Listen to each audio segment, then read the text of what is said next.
Hi guys, now let's discuss the development of the respiratory system, especially the lungs and the trachea.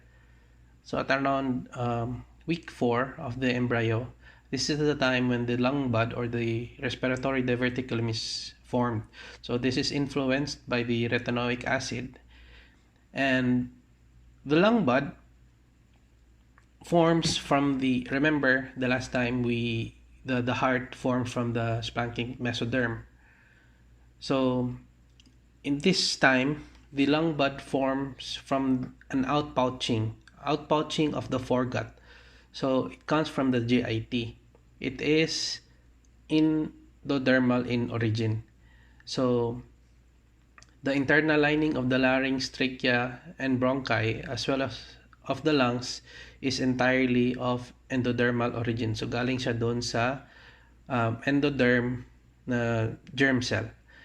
And the cartilage, the muscles of the lungs, and the connective tissue comes from the splanchnic mesoderm. So it is the components of the trachea and the lungs. We can see now the more focused splanchnic view mesoderm of the siya. So lung bud combination in of the relation two, to the endoderm foregut. So and the splanchnic mesoderm. these two need to divide so that we can have the trachea and the esophagus. So they need to be separated. So as you can see from the picture A, you can see the respiratory diverticulum, isa pa sila.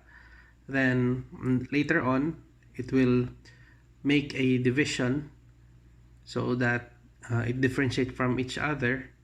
And in the third, different na talaga sila. So errors at this time would cause yung tinatawag nating esophageal atresia, wherein the esophagus is not continuous with the rest of the GIT.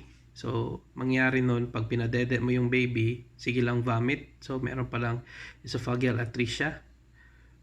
Now, in the next picture, we can see the development of the lung buds from the outpouching of the diverticulum.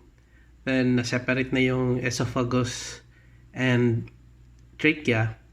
At around week 5, we can see now that there's a right main bronchus and a left main bronchus. So, from 1, naging 2 na, nag-branch off na siya in just 1 week.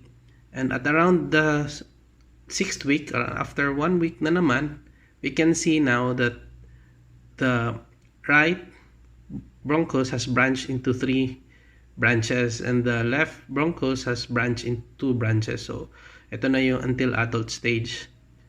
And on the 8th week, we can see now that the right main bronchus has formed its lobes. So, meron ng right upper lobe, meron ng right middle lobe, and the right lower lobe. And also for the left upper lobe and the left lower lobe. We can also see that the lines in red is now the pleura.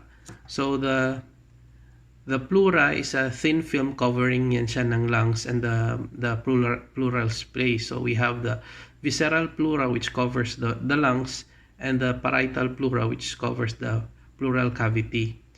So it is note to remember, no, high yield din ito, minsan lumalabas sa mga exam, na yung visceral pleura is from the surrounding mesoderm. No? And the parietal pleura is from the somatic mesoderm. So, mesoderm silang dalawa.